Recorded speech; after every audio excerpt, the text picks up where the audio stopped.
Hello, welcome back to the Mr. Arsenal podcast for another. Well, it's been a while since we've done one, but another match preview for what is going to be the penultimate game of the season for both clubs, respectively. Today, Forest, not the Forest, because I'm joined by Dan from Talk Forest TV. Sorry, a bit ill today, so not feeling my best, but it is what it is. We crack on. Yeah, obviously this is the last game of the season at their home ground. Obviously, got one more game afterwards, and obviously this is our last away game. I was looking at this even way back when the fixtures came out, thinking we'd have something to fight for in terms of anything. We haven't, in terms of apart from pride. Different situations, obviously. Dan, I'll bring you in, Dan, but different sort of situations for both clubs. Obviously, this is your third game. We did a feature back on your channel when you came to us back in November, sorry, before the World Cup. October. And there's a bit of an echo. Is that? Yeah, it's me. I turn it off. Sorry about that. Sorry about that. Yeah, it's what, 23 years since you've been last in the league, and I'm actually concerned. I'll be honest. Before we bring you in, I'm actually concerned for Saturday because your home form for a team that hasn't been in the Premier League for 23 years, give or take, and you're newly promoted as well. Your home form is a cause of concern for Arsenal, for any club. I mean, the fact that your home form has been so phenomenal that you'll take, even when the big boys come to town, you're taking points off them. So especially with the pain that we're now going through after pretty much conceding the title last week. I'm concerned that obviously history between the two clubs is down to one side, and the fact that the form of Forest as well, because you're getting results, you are scoring goals. You're going to hurt us, and I don't like that. But what are you thinking ahead of Saturday? I'll be honest with you, it's our own form that really kept us where we are to the third this season. I mean, our away form has just been horrible, winning one away. So to be at home, it'd be quite nice. I mean, it'd not be nice to see Arsenal. I mean, titled like they have done this last couple of weeks. But as you said about Saturday's game, I mean, for both clubs, I mean, two different skills. Obviously, near enough with City um, winning the league. For you guys, it's going to be getting as many points as you can last two games. Whereas for us, potentially, even a point, even with results going our way, could potentially save us. So, or even a win. So for us, it's and even you guys to get something out of Saturday's game could be really really good. I mean, for me, Arsenal, it's got to be you've got to get over last Sunday's game against Brighton. Really really much so. Oh, we do have to do that. Will we do that? As I say, with your home form as well. Let's not forget one of them big teams you took points off was Man City after they beat us at the Emirates back in February. You then talked on as a favourite at the time, and I was thinking, yay, the two clubs, their histories coming down the line, to helping each other. You're helping us out. We'll help you out some point down the line. And we buggered it ourselves as we usually do. But also, just going to say, also with Steve Cooper this season, obviously you're newly promoted and all that as well. And not once, but twice, the media have been trying to sort of get him sacked, basically. And the owner twice has had to say, no, he's safe, he's doing a great job.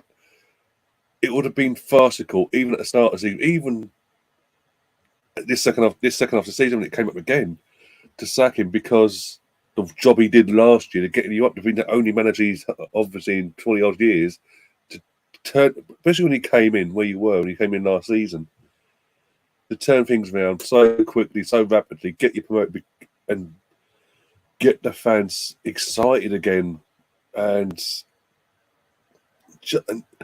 especially again in the busy summer. There's no ifs, buts, and maybes. Again, the media itself had you all to go because of how many players you brought in, over 20 odd players you brought in just in the summer alone. The media are like, it's too many. You're gonna get straight down. and he's had to work with that as well. It's not, again, not all, he's had to literally have these players come in and figure out who's his best 11 of what's available game by game for his tactics. And he's done in all that considered, I have to say he's done a fantastic job. And I've been saying for the last couple of weeks now, out of I think Leicester are gone. Your neighbours are gone. They've given up.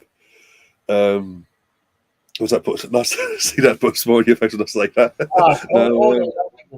Just to see how they beat us and how potty they got with us when we played them at Leicester. To see them won to bits, it's just karma. Oh, just a tad. And I was doing a show last week, and one of my regulars was in stream with me. Said that they were listening to a calling show, and basically the Leicester fan called in saying we're too big to go down after winning one league title, one FA Cup. No, you're not. Leeds have gone down. Everyone else has gone down over the years. Everton could go down. You never know. But out of, as I say, Leicester, I think after a couple of weeks they're gone. Especially when they put with Dean Smith. It's like, yeah, definitely gone by. So at least one spot. That's between obviously yourselves, Leeds, and Everton. Everton are Jekyll and Hyde. They're so inconsistent. They'll have that fantastic, like they did against Brighton, that fantastic result, pulling things out of nowhere, like they did against Brighton. The following game against at home, where they could have cemented themselves in terms of giving themselves put in their hands for staying up. Oh, it's Man City. Okay, there you go. Have the 3 points. I'm just like, and then Leeds have only just put some Allardyce in.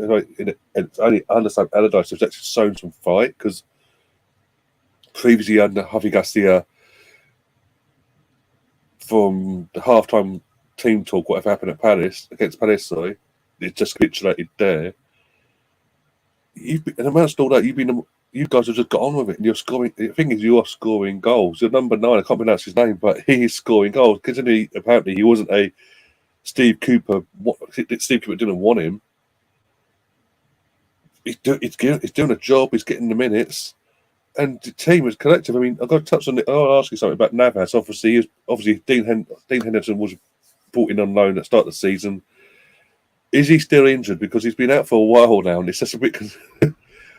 I understand Navas had to come in because obviously if Hennessy's been kept the faith in Hennessy, it would have been carnage for you guys. Because I don't personally, I've never hated Hennessy myself, Wayne Hennessy. But I understand you had to go and get another goalkeeper in. What has been your thoughts on Carlos Navas, but also the Henderson situation as well? Because obviously he's been out he started off obviously Henderson himself. Actually, really good for the first half of the season until he got injured, and then obviously he's been injured. Navas has been brought in. I think he's like a deal to the end of the season, depending on if he stay up or not.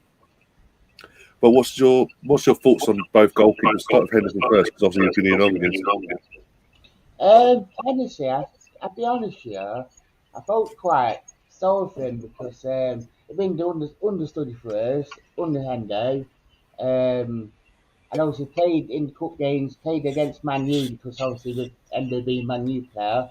So I'll be honest with you, I felt really sorry for him. And seeing the Hendo got injured, that's another story. But just because I wish they said he would have been out for the season earlier. But Hennessy, I mean, the games he played, you can tell he's coming towards the end of his career now, and you can tell he's quite asshole as he is because it's not getting on loads of shots, and some of his goals that he conceded with anything, yeah, his fault. And I see why that keeper went in for another goalkeeper because if he would have kept Hennessy in, what could have happened, I'm not sure. So it's no disrespect Hennessy because I think he is a good backup goalkeeper. He is good to have one in the dressing room for his Premier League experience and what he does bring to the club.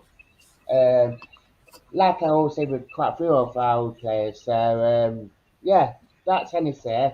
Navas, don't get me wrong. I think some of the saves that Navas pulls off, I'm like, oh wow. is a top class goalkeeper. I mean, but my only concern with Navas, and I know quite a lot of Forest fans, was that even Dormat said that he has cost us quite a few goals, to be fair, Mm. because how he is, I mean, he's probably not used to like the Premier League, but he does power out a lot of balls instead of like catching them or even tipping them Mm. away, and most of the players has been there to tap them in, so he has cost us quite a few goals. But what Navas, like Hennessy, brings to the dressing room is that Mm. top flight experience. Whereas Navas played in European Cups, won medals, and Mm. he does bring that sort of side to him, that experience. But he has cost us some goals, and that's the downside Yeah. to it. Whereas Endo's my number one for me, right? Shadow Dark. If you Mm. had all three, Endo's been my number one for Mm. what he brings to the club, and you can tell why Man United do hold him really high, even though they're going to Mm. get rid of him. It's a shame that he picked up the thigh injury. I think it was Leicester at home when he picked it up. Um, he'd been out of it this long, and there weren't no like time scale. He said that he's had 3 weeks, then it 6 weeks. Then he said that it's Mm. closed, now not closed, now it's out. So, but I mean, fair play on Endo.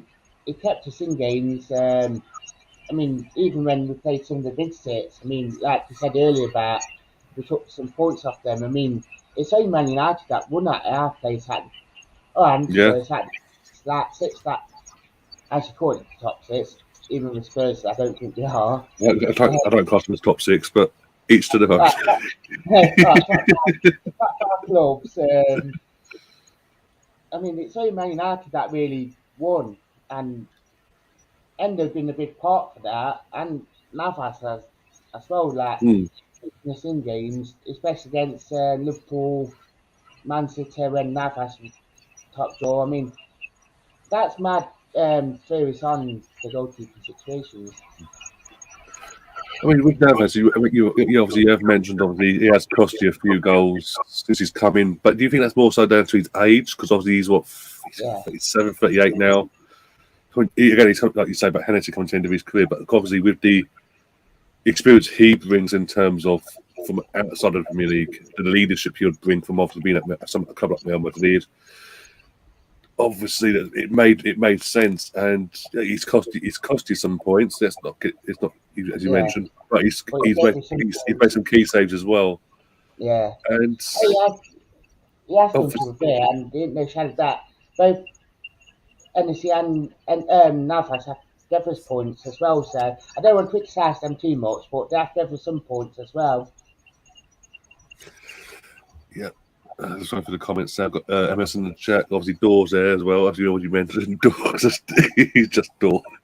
Big up Door. But actually, I've actually been watching a lot of his vlogs this season because obviously I've been saying since they got promoted, I want them to stay. I wanted to because the league. I said this about most about Leeds as well. The league needs the big clubs, and Forest, no matter what anyone says, they are a big club. Historically, are a big club. They need to be in the Premier League. The Premier League needs them more than the other way around, and I'll be so as a neutral happy to see you guys stay up because I have proved right in terms of I'm back to you against the media and all that. But no, they're staying up. They're going to show something that no one wants them. Is expecting all these signings and all that, and to see you again, 20. Was it 20? I keep saying it. 23 years. You guys have just embraced every match day, home or away. Obviously, you've mentioned the away days. That's something that needs to be improved on next season if you were to stay up. Touch wood. But I think with a season behind your belts and all that, manager wise and player wise, personnel, there are a few additions, long term additions in terms of goalkeeper. Maybe if you do stay, go and get um, Henderson from Man United because it seems that they've got ideas to replace De Gea with someone else. Either way, it's like you've got a great goalkeeper. If you're not going to use him, Forest, you've got the money, go and do it. I mean, the owner's got exactly splash the cash, so it makes sense. He brought into it. He came in. He brought into what Steve Cooper wanted as a goalkeeper, and again, he'd been from day one, sort of, from what I've seen as a neutral, embraced by the fans. Like he is a full-time player, sort of thing, and all that sort of. And yeah, it's just like that connection you get with a goalkeeper. That if you as a fan, you embrace him as a collective, he's doing something right on and off the pitch, obviously. Oh, he has done, and to That's be fair, with go, Hendo go as well, he has been, even when he's been injured last couple of games, he's still been coming down to the ground and he's been loving it. I mean, on our match day passes, all you see is Hendo sitting on near the sub bench and he's loving Mm, it. Like, he's probably involved, and even Brentford away, he even had his surgery and he still picked it up and still came down to the ground and got behind the boys. John's in the chat saying Saints, Leicester, and Everton to go down in his opinion. I think it's either Everton and Leeds. I don't want, as I say, I don't want Leeds to go down. I mentioned about the big clubs, and Everton are a big club, but someone's got to give. And to be honest, as I said before, they're so inconsistent, and it served them right in one sense because of the inconsistencies this season, especially under Sean Dice. But we'll see what happens. Obviously, next few, even as long as Forest stay up, I'll be happy because I'll be proved right. But John as well goes on to say we got our shirts, obviously the red and white shirts from Forest way back when. Yeah, that's what I mentioned earlier about our club's history connected via that moment where obviously you guys donated your home shirts, and we just adapted it into our club basically, that red and white from now on in. So yeah, and obviously you got Kevin, and over the years, of player wise, Kev Campbell, Cole Jenkinson. Right, sorry, just to name a couple there that have gone from one way or the other. I mean, it's very rare to see what in terms of Kevin Campbell, a player to be a legend that every club he's been at, like obviously came through from Arsenal, even to this day regarded as most of us as a legend. I've had him on a few times. Absolutely fantastic guy, and even again, Dawes had him on obviously on his channel, obviously in the background, part of the Forest history, as you know. But he's just someone that's so well taken in, and again, wherever he goes, he's just loved so much, and that's again, it's just brilliant. But we have that connection. We have a play that we can both idolise and mutually idolise. I keep saying, obviously, as it before you came up, obviously Everton Arsenal was the Kevin Campbell derby, but now it's like the Kevin Campbell derby, Arsenal Everton, Arsenal Forest Everton. It's everywhere, but it is what it is. I'm jittering on now, but it is Tony Woodcock. Yep, Tony Woodcock, Viv Anderson as well. They're quite a few, to be fair. There's quite a few. This could be all day going through looking for the history. Yeah. But what, in terms of away from the goalkeeping side of things, I've already asked. I was getting off that now. But what going into these last two games, as just on your basis alone, how do you feel about going into these games? Do you think you're going to get enough points? Who have you got last game after it? Palace away. Oh, they're safe. Do you reckon? I was going to ask. Do you reckon you're going to get enough points to stay up? I think you will, but obviously this is often for your Forest fans. So this is where you live it week in week out, so you know your team more better than me. So I do personally think we will. I mean, I've been saying it all season that we'll be staying up, even when we're bottom. So I'm very positive about it. I think point-wise, I mean, I said before like Chelsea game last week that we take 4 points, and that will include the total point. So take I even take that point on Saturday, even 3 points. So if not, if we didn't get the result on Saturday, I'd be happy to get the result against Palace. yeah, like I say, I think it's my birthday on Saturday, so I've been looking forward to this game up till last Sunday. I was looking forward to this, and obviously now I'm sort of thinking, they've got something to fight for. We've sort of thrown it away ourselves, so we haven't, apart from pride, I don't think they've really fight for. We again on paper, we've got the personnel But again, as I say, your home, we've mentioned already, your home record, you've got something to fight for yourself, a bit between your teeth. The fans will be up for it. And again, recent history dictates that you're going to beat us because you've done us in the FA Cup twice when you're in the Championship at the City Ground. Or was it 4-2 2017? I think no, 28. Yeah, 2018. yeah. 2018, and then most recent was it last season? Yeah, last season. I was like, oh my god. So again, history dictates that obviously, even though we beat you back at Argaf this season, when it comes to going away to you guys, it's a tough place to go to, and you proved it week in, week out. Because that's the one thing. Obviously, we knew it. Obviously, from an Arsenal fan perspective, we know City Ground recently has been made. It is a tough place.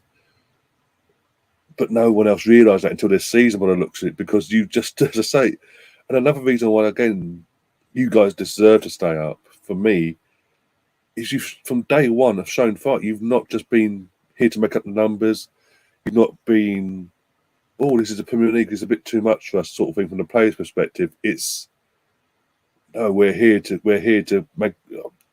compete and stay in the league and kick on now. And be part of the furniture, not just be be a Norwich, for example, up, down, up, down. You're up and you want to stay up. I prefer that. I love to see teams that come up, and I'd rather fight to stay up straight away instead of going up and down to get more payments, like parachute payments from the EFL and all that. The clubs that, because we saw it with Swansea all them years ago when they came up, everyone wrecked them off because when they first came up, because they embraced the league. They thought, no, we're going to fight. We're going to give you everything and have some entertaining football. Everyone then suddenly embraced it, and there's like, as a neutral, it's like fucking fantastic. I hate these clubs that do come up, like the Norwiches that come up, then go down, then they come up, then they go down. It's just like you're too good for the. You've got a good. You know you're good. You know you're too good for the Championship. So why don't you upgrade your team to be good enough in the Premier League? Whereas you guys went out your way from the get-go, brought the players in, even in January, made a few more additions that needed because of injuries and things like that. And every game you fight.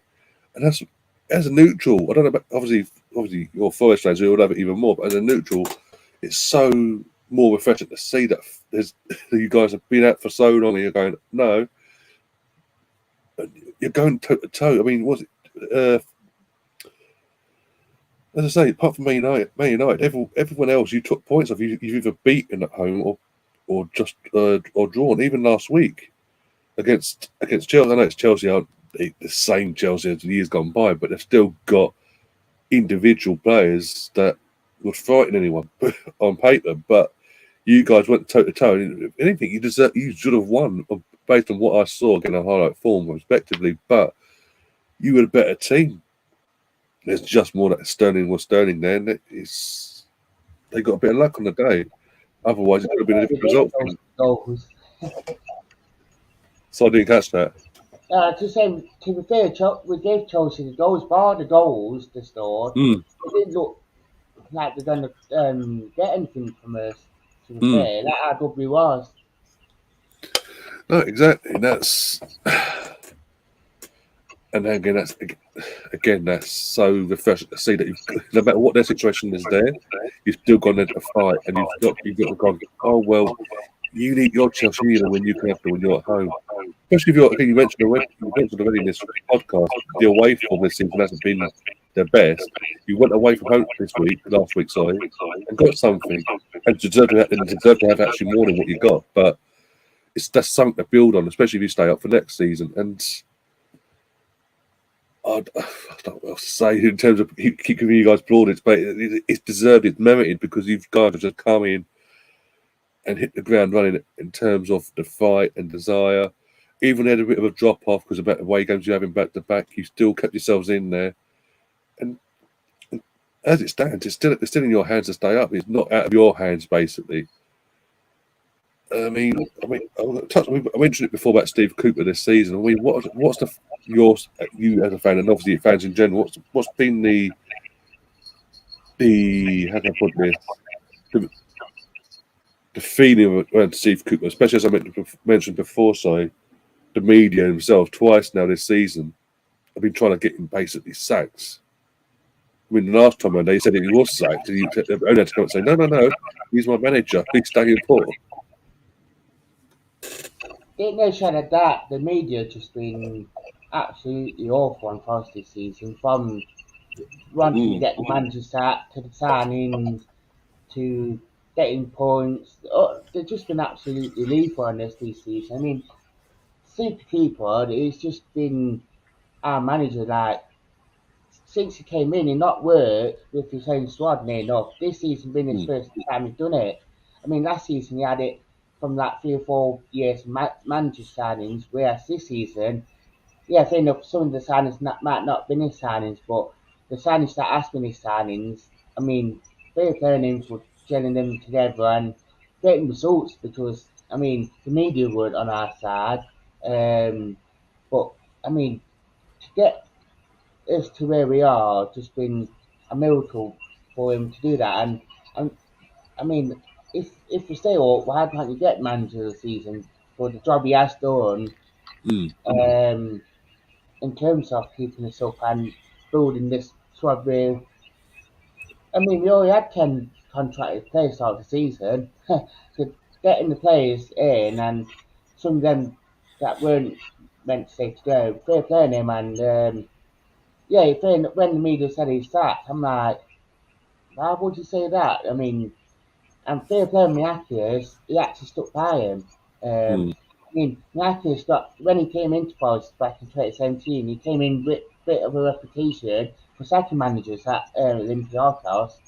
I mean, he still does it now at there, but fair play on him for taking that chance on him and giving him the time to like bed in this squad. I mean, he could have sacked him and then the new manager would have had the exact same issues. So, but I mean, I'm 100% behind Super Cooper, right? Shadowed that, and given the time and space to build a squad and sort to like push on when we stay up, it being massive for him, and it just gives everyone that bit of a breathing space. But I know the fan base, I know 90, 97% of the club and fans are behind them.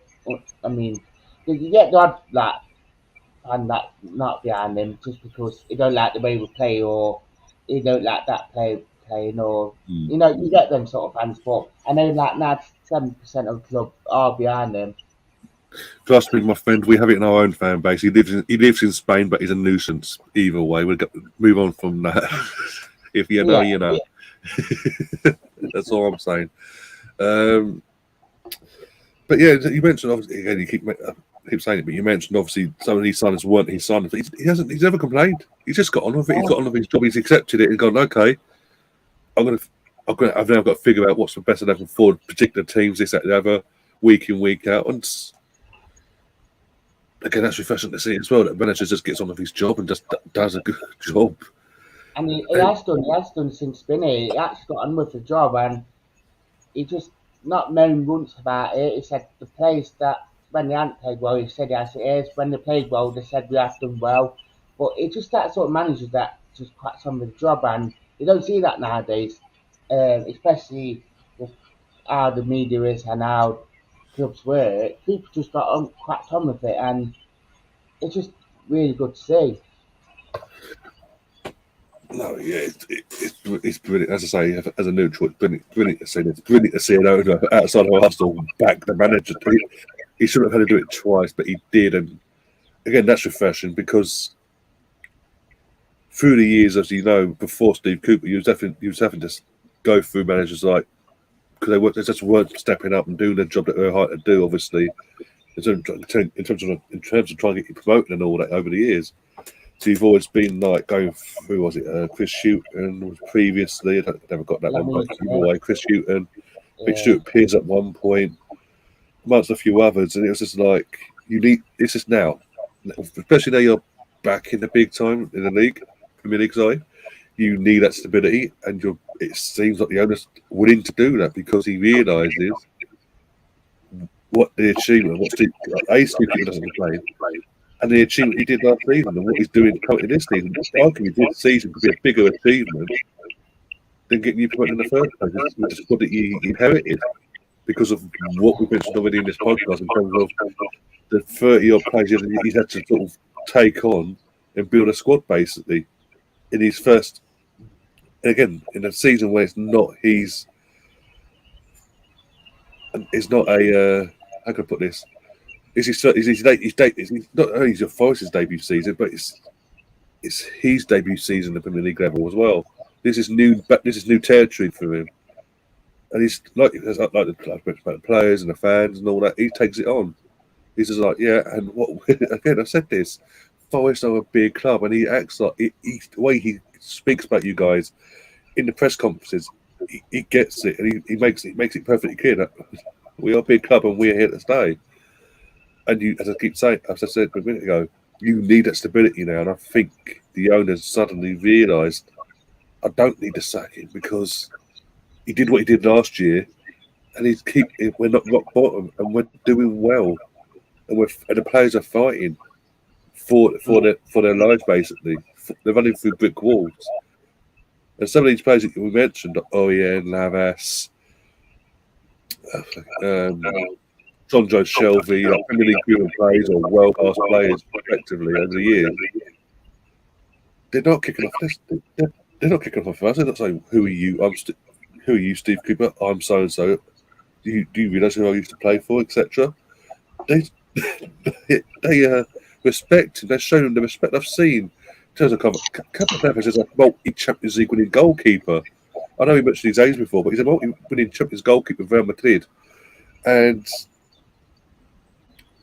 I've seen him get nicked on the pitch, hugging the manager, having a laugh at the manager because that ego isn't there. And I think maybe the owner's seen that. He's thinking, you know what? Why have a good thing? Because I think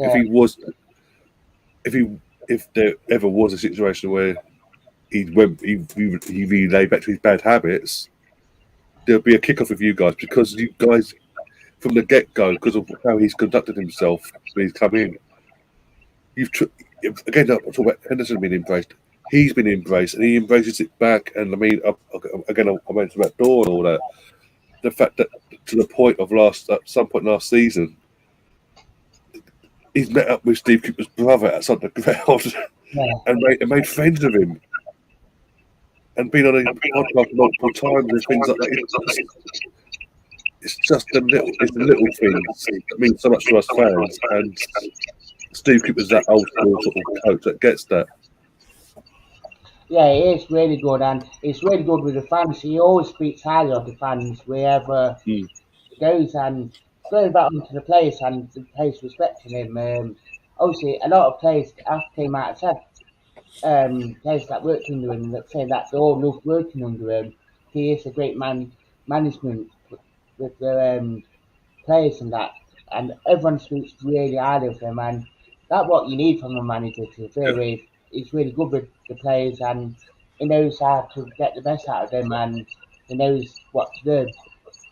Yeah, because just before we move on for predictions and all that, any other manager that had promoted you guys and then had to in the last year's pre-season in summer build an entire, not just 11, but an entire squad ready for the Premier League.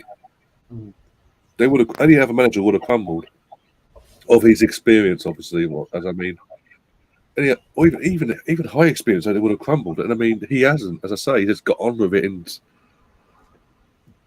it's brilliant to see that again. It's a British manager doing well in the Premier League that you want to see.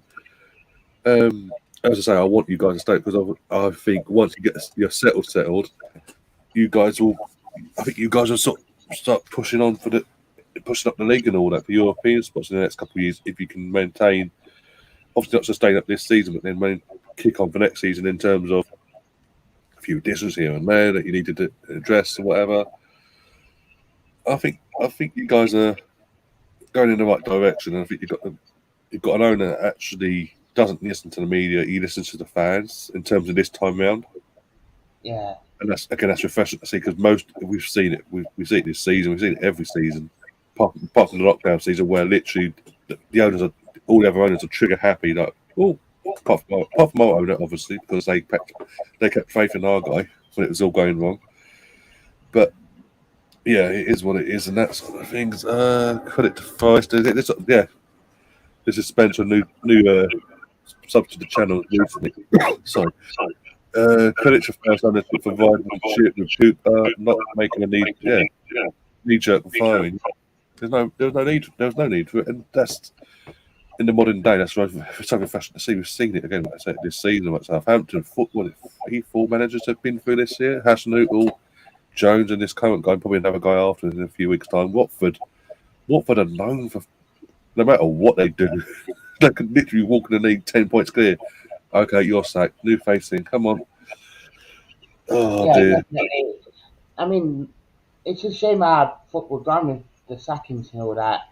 Like sacking managers like that. I mean, it's just a shame how they're gone. It is, and I think I don't know if it's a factual thing, but it just seems to happen a lot more in England, in the top divisions especially as well. But just you need to again. Why? Apart from you guys, no one else is sort of. I mean, Chelsea this season when they sacked Tuchel and brought in Potter, that was the whole point of 6 year plan. We're going to do the Arsenal thing of backing a young coach here and giving the reins and see what he can do. And the second the fans put pressure on the club and the owners, okay, you'll buy Potter, that plan's out the window, and then they're getting the next Tottenham all managers, next Tottenham manager in. What could go wrong there? I can't wait for next season. Yeah, definitely. Mate, I hate Chelsea. I hate them with a passion. So any sort of bad vibes happening with them, I'm loving it. Yeah, I think that what I love about Miracle is he is embracing the fan base and he is listening to us. I mean, exactly. That's what I'm saying. That's my point. That's my point with your guy. He's actually listening to you guys, and that's refreshing to see. Ours didn't do that. They went against most of the fan base at one point because there's a point where most of the fan base are thinking it ain't working with Arteta. He needs to go, get him out. I hold my hands up. I was one of them, and I got it wrong. I'm man enough to say I got it wrong. Unlike having his pain. Anyway, I keep little digs there every now and then. Oh dear. But I hold my hands up, got it wrong. But they said no. This is our guy. We believe in him. We're backing him. We're giving him what he wants. Give it time. Give the team time to gel. And even though we're not going to get the glory of a title this season by the looks of it, I'm convinced that, from an Arsenal perspective here, that they'll bounce back. I mean, I keep saying, I've said it all season on the channel, my podcast, the fact that we finished just outside by a point in the end last season in fifth or fourth, and the players that were there last season that are here this season, they've used that agony, that pain, that anguish. With a few additions then coming in the summer, they've used it for a positive, and they've to put look at who we're going up against for a title. A state-run club that have literally just put European royalty to the sword last night in Real Madrid. But we've gone toe to toe. This is the youngest or second youngest team in the league this season, and we've gone toe to toe. Unlike everyone else, like big club-wise in terms of Chelsea, Liverpool's not. We've gone toe to toe, and that's brilliant. That's brilliant to see. And I think that's been at the beginning. This ain't the fluke season one-off. We're going to go again there. I think we'll get a few players in the summer, but we need to address, especially now with Xhaka seemingly leaving any day now and come the end of the month. Sorry, going to buy Leverkusen. I think we're going to go again next year. I think the hunger's there, and the pain and how they address that. I think we're gonna not just go again. I think we might just go one step further next season, and I'm all for it. I believe in it. I believe in what they're doing, and the first time in a long time that I've had that feeling, and it's no coincidence that since the old fallout from the European Football League monarchy back in the pandemic and all that, in the midst of all that, that suddenly the owners are bringing in they've obviously had Edu ex-Arsenal before, and obviously Arteta ex-Arsenal. Edu obviously from the double winning Invincible era. They're bringing in lots of David Seaman on a part-time basis. Every couple of days a week he comes in, does goalkeeping coaching. There's obviously Jack Wilshere on the 18s. Seth Fabregas is coming back in the summer full-time to work alongside Jack as well. We're bringing Arsenal people in. Kenny Smith for the women's team as well as an assistant. It looks like she's coming in full-time come the summer. Bringing Arsenal people in, and suddenly there's improvement. When we didn't have that, that's when we were having our bit of a. And I'm just, I don't know what. I was just before we wrap things up and get your prediction for the weekend. What's from an outsider's perspective? What's your thoughts been on Arsenal this season and in general since Arteta's took over? Dino said a lot about Arteta. That I said it before. That you need to trust the process with Arteta and just let him build, because it's like we all both said about Manchester City and all this and all that. It's not the best, and for Arsenal to give him that time, even though you've got to add fan pressure, Arsenal doing it. And I think he is building this squad, and I think if we had the battle for top four last season, which didn't do well, but then he built that for this season, and he went straight into title race with Man City, who's best team in the league, and he went toe to toe with them, which is great to see. So fair play on you guys this season for doing it. And I feel like that you use this experience of the title race for next season, because if you think about it, you guys not really had a Zinchenko and Jesus. You guys not really had a squad that used to a title challenge like them two has, personally. So I think exactly. If you guys do use this as a springboard for next season, where you've been in a couple of players that can add that bit of quality to the team, and then use this experience, I think you guys can go far next season and even sustain that title race a lot more and even win it, personally. I think we've shown now this season more than anything with the technical ability of our squad's there now, back to what it once was. It's just I think we need a bit more physicality in our midfield and in general in our squad. And I think some players like Casado, Declan Rice will bring that along with a few others throughout the squad.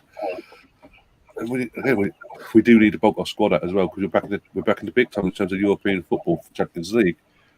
But as I say, physically is the way. That seems to where we need to address come next summer. This summer coming, especially now the news that obviously Xhaka, Vlahovic, and Romano, that Xhaka is on his way out. He wants to leave and go to Bayer Leverkusen, which is fair enough. Obviously, he had a good season with us. I've got nothing against him this season. Obviously, with the news as well today that Aaron Ramsdale has signed a new contract. I'm taking him to State Arsenal for 2028. Saka's contract coming soon, apparently, probably the day after the season ends, probably, because fans are like, hey. So there's good times ahead. We're rewarding the players that deserve it, but not only for what they've done currently, but what they can bring to us going down the line. And in terms of summer, we just need to add our physical attributes to our squad, and I think we'll be fine for next season. But we'll cross that bridge when we come to it. But going on to Saturday, back to Saturday, sorry, your score prediction, and who do you think your star player is going to be for Saturday? Who's going to be the standout guy for you? I'll be honest here. I think we could see one or two ways. We can either keep the same team as Chelsea and play with that 3-4-2-1, or we could go back to a 4-3-3. Personally, I like to see the same team as he will play against Southampton. So Navas in goal, Ori, Bleep, Pay, Nukate, Lodi. Then I've got Mangala, Danilo, and Yates there. Then the front three of Ronnie, Gibbs Rat, and then Brennan Johnson. I think at the minute for us, our standout player probably it is Gibbs Rat outside of that, but Danilo since he came in January, I know Arsenal were linked with him. He came in as a defensive midfielder. Didn't know said that, but he has shown to be a bit more of an attacking player. He has shown that quality that he has. So he has been really, really good, and he scored 3 goals in the last 4 appearances, and he's showing that bit more of a quality going forward. So out of play spots, it's got to be Danilo or Gibbs White. Yeah, Tom saying, I wish that, it says Don, but I think it meant Dan, well, from May 30th onwards. Oh, dear. I want for us to stay up. I think Leeds could stay up, but it depends on the next 2 games. They've obviously got a tough game and then Tottenham. Everton are the ones that got the tougher last 2 games, I think, in my opinion. But we'll see how we'll cross it as we come to it. As I say, I think Everton might go actually, but it is what I think they might come back. I don't know. The ownership, that whole everything that's going on in that club behind the scenes, the fans don't deserve it, but the board, the ownership itself, deserve. If they go down, they deserve it themselves. It's on them. Period. But yeah, I'm gonna. What's your score prediction, sorry? Score prediction. I take a 1-0 or 1-0 Forest. That'd be good for. Yeah, I think let's go. It's more than that. Yeah, I don't know. The thing is, I think our 11 will be Ramsdale in goal, Ben White right back, obviously Jakob Kilar, our young centre back. We bought him back in January. Done well for the last few games, so I think he'll start along with Gabriel and Tierney. Obviously, Sinchenko's up for the 6, so Tierney will be left back. So that'd be interesting, physically wise, defensively wise, how he does on against you guys. That's what I think now. I would personally go for keeping the midfield pivot of Jorginho and Granit, even though we know Granit's going, but obviously Partey's just not in form at the moment, so keep Partey on the bench. Xhaka, Jorginho, Odegaard, our captain, my captain, where he needs to be, and then the front three is a tough one because we've got a few options. I think Martinelli's out injured actually, so Trossard down on the left. I think that's a guarantee now with Martinelli out. Trossard, Jesus and Saka to start with, and see how it goes from now on in. Basically, possibly bring something like Smith Rowe or whoever on in the second half. Score prediction for me, I say it. This is a tough game because it's at your place, and this season you guys have made it a fortress, and it's not just because it's not just a one-off thing of Arsenal in town, so I turn up against them and everyone else. No, you've turned up all season, so dear, and you've got something to fight for. That place will be rocking as well, the City Ground. I'll give 2. I'll give 2. I'll say either Arsenal. If Arsenal win this, it'll be 2-1. If Arsenal win this, if we don't, I think Forest win. If we don't win it, Forest will. I think if we win it, it's 2-1. If you guys win it, it'll be 1-0. Scrappy 1-0 win, and I think that'll guarantee you guys staying up then, because the confidence then from that will kick on for the last game of the season. It's in your hands then, and Tom will kill me for saying that. 15-0 to Arsenal, says Tom. Would be handy with respect. Not going to happen, Tom. Sorry. If we were going for a title, maybe 1-2-0, but not 15. Even then, it wouldn't be 15. Yeah, I would like to see us win just to give respect to the team below us.